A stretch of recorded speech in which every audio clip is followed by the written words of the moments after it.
యాకోబా, ఊర్లో పిలుచుకుంటారు కదా చక్కటి పేర్లు. ఒరే యాకోబా, సుబ్బారావా అంటారు. సుబ్బారావు పేరు కానీ ఏమంటావు?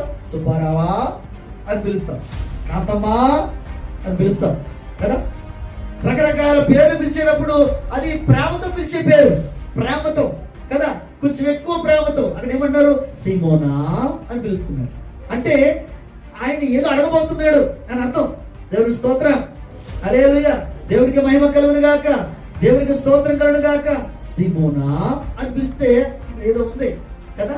నిజానికి ఇదే మాట కపట ప్రేమతో ఆది కాలంలో ఒక వ్యక్తి పిలిచాడు.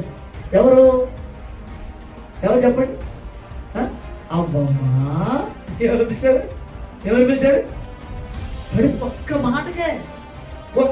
మాటకే పడిపోయి వాడు ఉన్నారు. ఒక్క మాటకే కదా. ఎంతకాలము నీతో ఉండి నీకు కావలసినవన్నీ పెట్టి అన్ని రకాలుగా నిన్ను చూచుకుని, నీకు జ్వరం వస్తే నీ పక్కనే ఉండి అన్ని రకాలుగా చూచుకుని నీ భర్తో నీ భార్యో కనబడిన టైంలో ఎవరు కనబడతాడు? ఆ పొగున్నోడే కనబడతాడు ఆ సమయంలో కదా.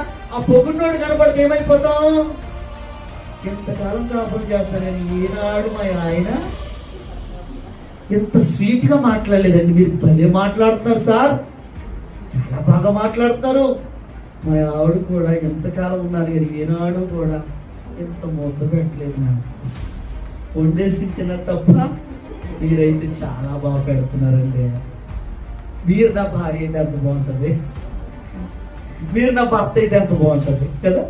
ఈ రోజు చూడండి, ఈ యొక్క ప్రేమను అర్థం చేసుకోలేక కొత్త ప్రేమలు, కొత్త లవ్లు కావాలి. దేవుని స్తోత్రం, దేవునికి మహిమ కలుగును గాక.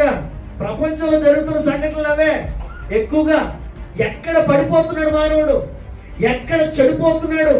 ఈ రోజున ప్రభునందు ప్రియమైన దేవుని బిడ్డలారా, చాలా జాగ్రత్తగా గమనించండి. అవ్వమ్మ అన్న ఒక్క మాటకు పడిపోయిందంట.